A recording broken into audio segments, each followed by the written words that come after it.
I came for my sick mother, the girl said, not for your charity.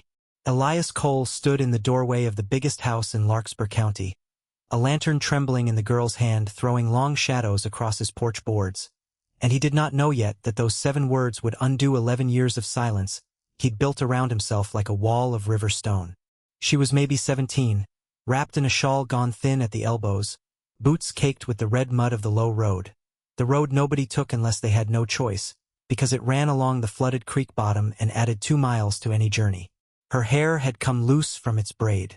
There was a smear of dried blood on her wrist that she kept trying to hide inside her sleeve, and failing. "Ma'am," Elias said, because that was what his mother had taught him to say to women he didn't know, even at midnight, even when his gut told him something was wrong before his mind caught up to it. "You're bleeding. It's not mine." She said it flat, like a fact she'd already made peace with. "My mother's fever broke into chills 3 days back. The doctor in Millhaven won't come without payment up front, and I don't have payment. I heard you paid for the Renner boy's leg. I heard you don't ask questions." Behind her, hitched to a fence post that wasn't his, stood a sway-backed mule with a cart bed empty except for a folded quilt and a rifle Elias recognized. An old Spencer carbine, the kind that hadn't been manufactured in 20 years, the kind a man carried home from a war he didn't win. That rifle was the second thing that stopped him cold. The first was her eyes.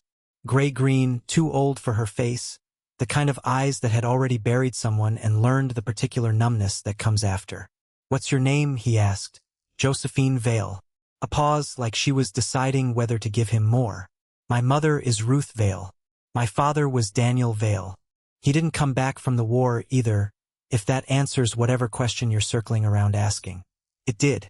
It answered a question Elias hadn't let himself ask out loud in 11 years, and it hit him like a fist under the ribs, because he had known a Daniel Vale once, had ridden beside him through Shiloh's smoke, had held the man's hand while he died in a field hospital that smelled of iron and rot, had promised him, swore to him with the kind of oath a dying man extracts from the living, that he'd find his family and make sure they never wanted for anything. 11 years. Elias had told himself he searched. He had told himself the trail went cold, that the Valas had moved on, that there was nothing more to be done. The truth, the one he kept buried under the ledgers of his cattle empire and the 40,000 acres that bore his name, was simpler and uglier. He had been afraid. Afraid of what he'd see in a widow's eyes when she learned her husband died calling another man's name for water. Afraid that facing Daniel's family meant facing the war all over again, and Elias Cole, for all his money, all his land, all the men who tipped their hats when he rode through Larkspur, had never once in 11 years found the courage to face that particular ghost. "Come inside," he said, and his voice came out rougher than he intended. "I don't want your house. I want a doctor for my mother, and if you won't send one, I'll walk back to Millhaven and beg on the church steps until somebody with a conscience takes pity." "I'm not offering pity." He stepped past her, already moving toward the stable, already shouting for Amos to saddle the fastest horse in the barn. "I'm offering what I owe. Get in the cart. I'll ride ahead for the doctor. Where's your place?" "The old Kessler cabin. Past the second creek crossing, up in the pines." Elias went still. The Kessler cabin sat on land that bordered his own. Land he'd bought at auction 6 years back without ever once riding out to look at who might be living on the far side of that ridge. 6 years, and Daniel Vale's widow had been dying by inches less than 4 miles from his front door. And he'd never known, because he'd never let himself look. "I know the place," was all he said. But something in his face must have shifted, because Josephine narrowed her eyes at him in the lantern light. "You knew my father," she said. It wasn't a question. Thunder rolled somewhere far off in the hills, the first warning of a storm still hours away, and Elias Cole, a man who had faced down cattle rustlers, bank panics, and a decade of grief with a face like carved oak, found he could not answer her. Not yet. Not with the truth she deserved to hear standing in mud at midnight with her mother dying 4 miles away, and a war still raw enough to cut him open at the mention of a name. "Get on the horse," he said instead. "We're burning moonlight." She searched his face one more second, measuring him, the way a person measures a stranger they've decided, against their better judgment, to trust. And then she swung up onto the mare he offered without another word, and the two of them rode out into a night that smelled of rain and wet pine and 11 years of a debt about to come due. The doctor from Millhaven, a narrow man named Pruitt with ink-stained fingers and a permanent squint, arrived at the Kessler cabin a little after 2 in the morning, roused from bed by Elias's fist on his door and the promise of triple pay. By then Ruth Vale's fever had climbed high enough that she'd stopped recognizing her own daughter, and the cabin, one room, a hearth gone cold, a roof patched with tin that did nothing against a real storm, smelled of sickness and the particular mildew of a house too poor to keep dry. Elias stood in the doorway while Pruitt worked, feeling like an intruder in a life he had a hand in shaping and never once acknowledged. Josephine knelt beside the bed, pressing a wet cloth to her mother's forehead with the practiced efficiency of someone who had done this alone, night after night, for longer than any 17-year-old should have to. "How long has she been like this?" Elias asked. "Bad like tonight?" "3 days." "Sick in general?" Josephine didn't look up. "Since the roof caved in last winter and she caught a chill nursing me through the measles. She's never gotten her strength back. We had a milk cow, but I sold her in the spring for seed corn, and the seed corn didn't take because the ground here's more rock than dirt." She wrung out the cloth into a basin. "You don't have to stand there like you're guarding the door, Mr. Cole. You've done your good deed. The doctor's here. I'm not leaving. Suit yourself. A beat. Why does my father's name sit so heavy on you? You went white as a sheet back at your porch." This was the moment. Elias felt it arrive the way he'd felt a stampede arrive once, years back. A tremor in the ground before the sound. A certainty in the bones before the mind caught up. He could lie. He could say he'd only heard the name in passing, some soldier's roll call from a war that took half the young men of the county and gave back half of those. Josephine would likely believe him. She had no reason not to. Or he could tell her the truth, and watch whatever fragile trust he'd bought with a midnight ride collapse into something far worse than distrust. Into hatred, maybe, or grief reopened like a wound that never properly closed. He chose the harder road because the man who had failed to choose it for 11 years was the same man standing here now, and he was tired, bone-tired, of being that man. "I served with your father," Elias said. 3rd Tennessee. "We rode together the better part of 2 years. His voice caught, and he let it because pretending strength here would have been its own kind of lie. "I was with him at the end. Shiloh. He didn't die quick and he didn't die easy, but he didn't die alone, either. I held his hand. I promised him I'd find you and your mother and see you never went without." The cloth stilled in Josephine's hand. 11 years, she said very quietly. 11 years, and you bought the land next to ours 6 years ago, and you never once rode out to see if we were even alive." "No, It was not a question asked gently. It came out of her like a blade drawn slow, and Elias understood that she had earned the right to that blade. Earned it with every winter she'd spent alone tending a mother too sick to work. Every night she'd gone to bed hungry so Ruth could eat. Every mile of that low road walked because she had no better choice. "Because I was a coward," he said. "I told myself I'd searched and the trail went cold. That was a lie I told so many times I nearly believed it. The truth is I couldn't face what I'd see in your mother's eyes. I couldn't face carrying his death into your house and putting a name to who I'd failed to become. I built a cattle empire instead of keeping a promise. And I let a debt to a dying man rot unpaid for over a decade, while his daughter walked 4 miles on a flooded road at midnight to beg a doctor's mercy." The rain had started outside, soft against the tin roof, and in the silence that followed, Elias braced himself for whatever came next. Accusation, tears, the door slammed in his face once her mother was tended. What came instead was worse in its way because it was quieter.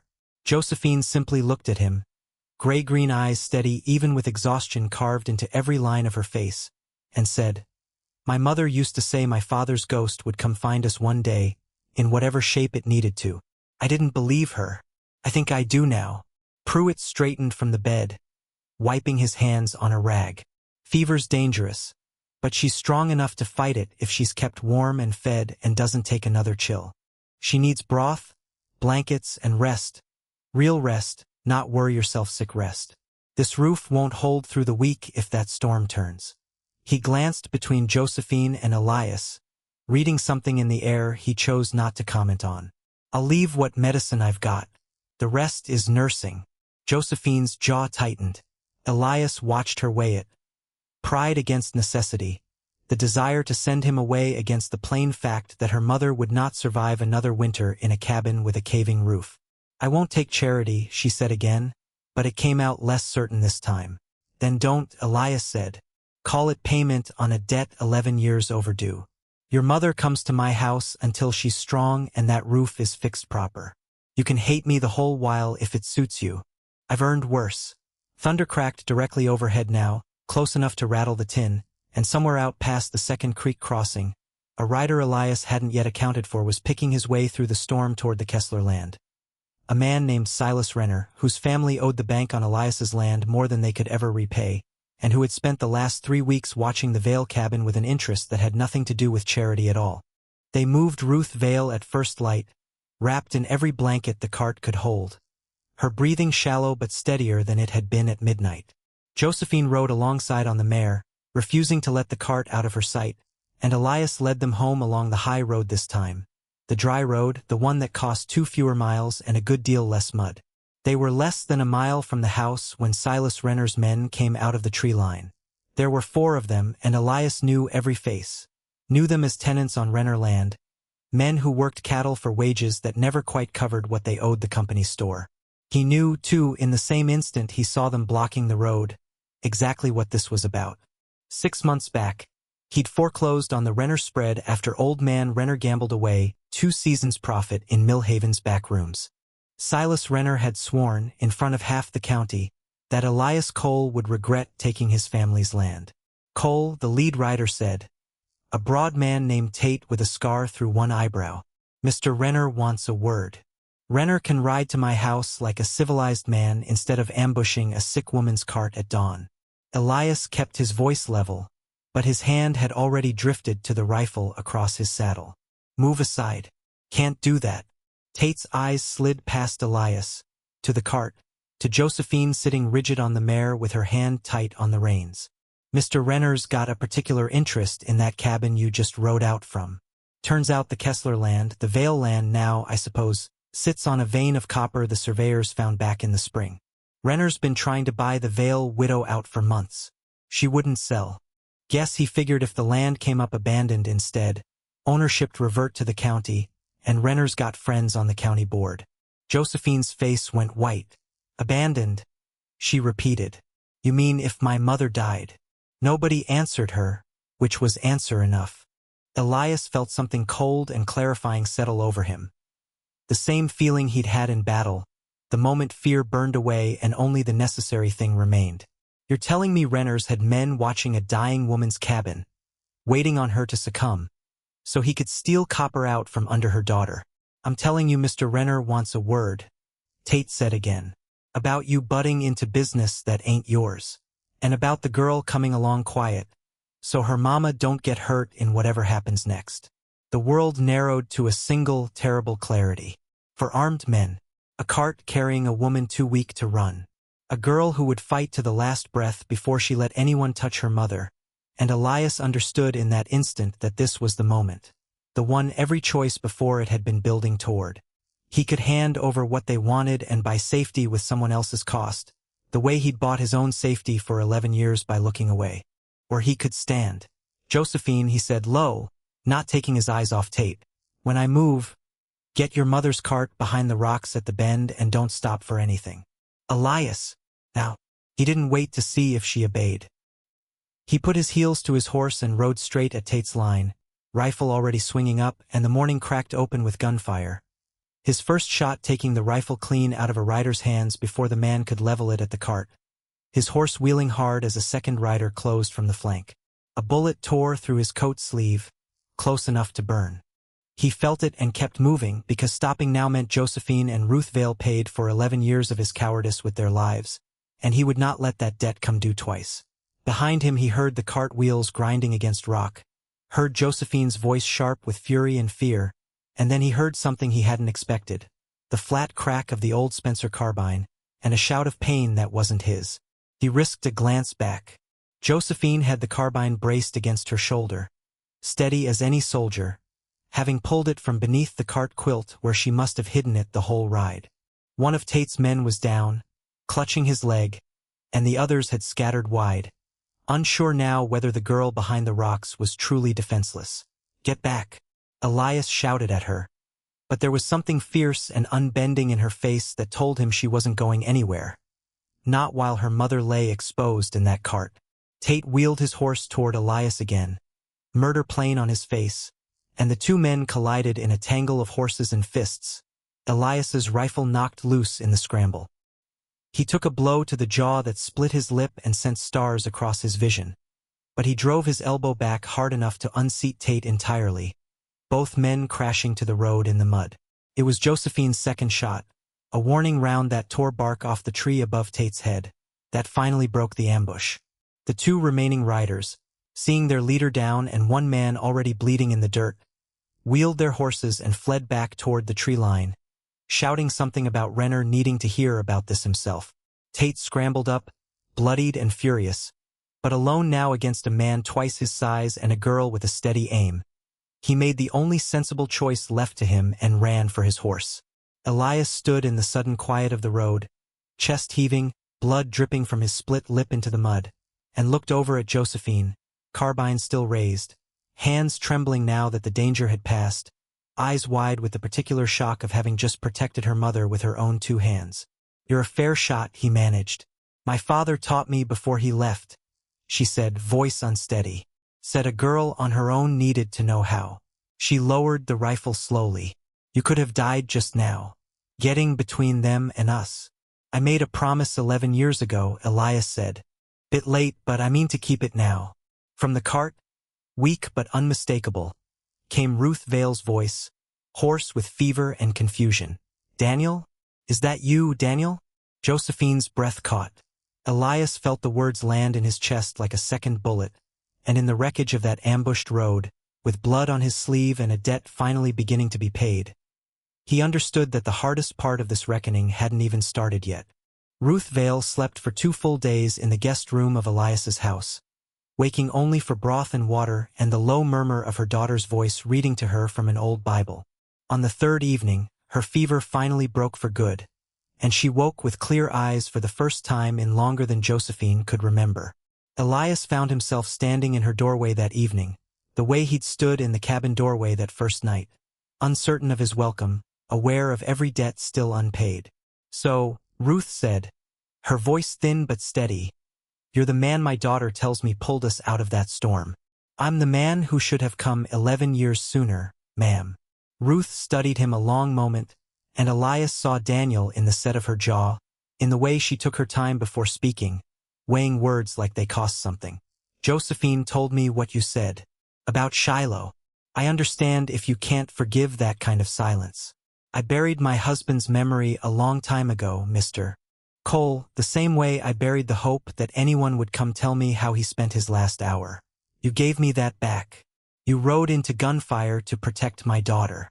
Faint, tired smile. 11 years is a long silence. "But you broke it the hard way, not the easy way. That counts for something in my ledger, even if it took its time getting there." Later that night, Elias found Josephine on the porch, sitting on the top step with her father's Spencer carbine across her knees, cleaning it by lantern light with the same quiet competence she brought to everything. "May I sit?"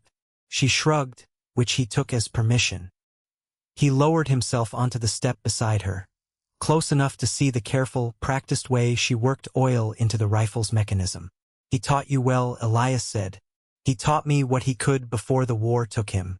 Mama says he wanted a son to pass the rifle to and got me instead, and decided a girl could learn to shoot just as well as any boy." She ran the cloth along the barrel. "I used to be angry at him for leaving, then angry at God for taking him, then just tired, mostly. Tired of being angry at people who weren't around to answer for it. And me? Are you still angry at me?" Josephine set the rifle down across her lap and looked at him directly, the lantern light catching the gray-green of her eyes. I think some part of me still is. But I watched you ride at 4 armed men without a second's hesitation. For people you barely knew, to pay off a debt you could have just kept ignoring. A coward doesn't do that, Mr. Cole. A man haunted by a promise he broke does that."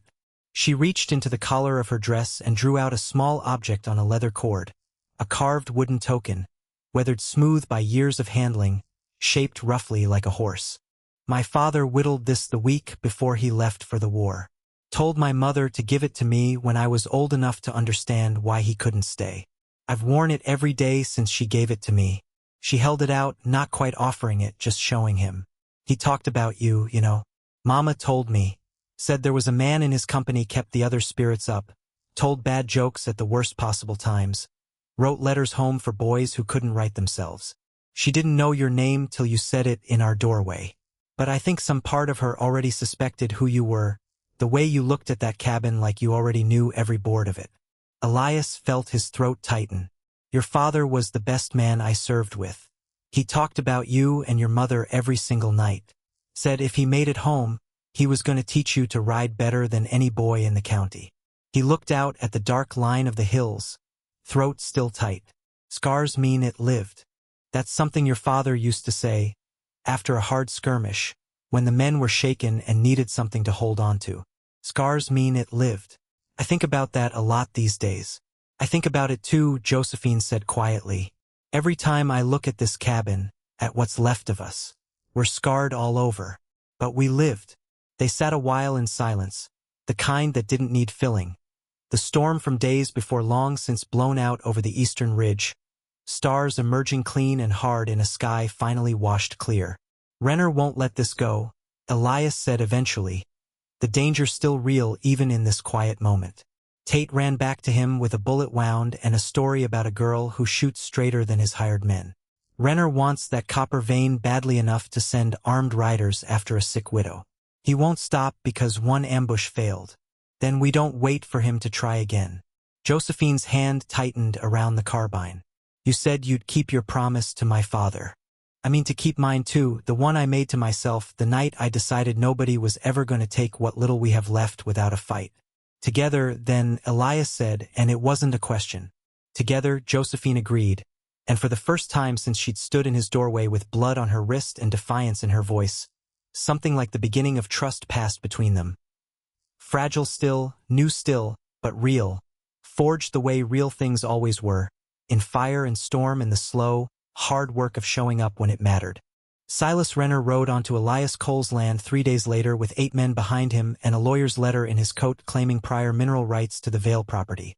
A claim built on forged surveys and a county clerk Renner had bribed years back, though none of that would come to light until much later.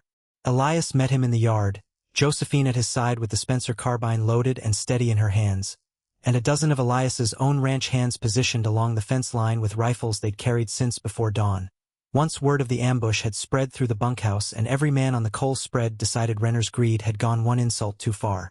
You're outnumbered, Renner, Elias said, and you're trespassing on my land to threaten a woman under my protection. I think hard about what happens next. That coppa's worth a fortune, Cole. More money than your cattle ever bring in. I won't walk away from it because a war widow's got a soft-hearted rancher fighting her battles. I'm not fighting her battles, Elias said. I'm standing beside her while she fights her own. There's a difference, and it's one you'll understand exactly never, because you've spent your whole life taking things that weren't yours instead of earning what was. It was Josephine who stepped forward then, carbine raised, voice carrying clear across the yard. That land is mine, Mr. Renner. My father died defending this country so people like you couldn't just take what you wanted by force. I buried my mother's hope for 11 years waiting on a debt that finally got paid. I am not burying anything else to satisfy your greed. Ride off my land, or my next shot won't be a warning. Something in her voice, steady, unafraid, backed by a dozen armed ranch hands and a rancher who'd already proven he'd ride into gunfire for her, finally cracked the confidence in Renner's face. His men, tenant farmers and hired hands with families of their own, exchanged uneasy glances. This had been sold to them as a simple land dispute, not a standoff against a united ranch and an armed county sheriff who, Elias had made certain, was riding up the road behind them at that very moment, alerted 3 days prior by a rider Elias sent the night of the ambush. Sheriff Cobb arrived in time to hear the last of Renner's threats, and it was Cobb, a lean, unhurried man who'd known Daniel Vale personally before the war, who finally broke Renner's nerve for good. Silas, I've got a wounded man in Millhaven swearing under oath that you sent him to rob a sick widow's land through armed intimidation. I've got a forged survey with your lawyer's handwriting on the margins. You ride off this land right now, or you ride to the county jail in irons. Your choice. Renner's face went through fury, calculation, and finally a bitter, defeated resignation. He wheeled his horse without another word and rode off with his men trailing behind him, and the yard let out a breath it had been holding for 3 long days. The copper vein, once properly surveyed under honest eyes, proved real, and proved to belong, without question, to Ruth Vale and her daughter. Within the year, the Vale land yielded enough to rebuild the cabin twice over, though Ruth chose instead to build something smaller and warmer, closer to the Cole Ranch house, close enough that Josephine could ride between the 2 properties without half a thought. Elias fixed the roof himself that autumn, working alongside Josephine in a companionable quiet neither of them had expected to find so easily. Ruth grew stronger with each passing season, color returning to her face, laughter returning to a house that had known too little of it for too long. And slowly, without either of them quite naming it, something steady and true grew between the rancher who had finally kept his promise and the girl who had taught him that courage delayed was still courage, so long as it arrived before it was too late. They were married the following spring, in a small ceremony under the same pines that bordered both their lands, Ruth Vale standing proud beside her daughter, the old Spencer carbine, cleaned, oiled, and retired from active duty, hung above the mantel of the house they built together, a token carved 11 years before resting always at Josephine's throat. Years later, when their own children asked about the wooden horse their mother wore on its worn leather cord, Josephine would tell them about a grandfather who died a hero at Shiloh, about a promise carried 11 years too long before it was finally paid, and about the night she knocked on a millionaire's door expecting nothing but a doctor's mercy, and found instead the debt of her father's memory finally, fully honored. The old Kessler cabin still stands today at the edge of the Second Creek crossing, roof mended, walls sound, a quiet monument to the winter a widow's daughter refused to bury her mother's hope, and to the cowboy who finally, after 11 years of silence, chose to answer the knock at his own conscience.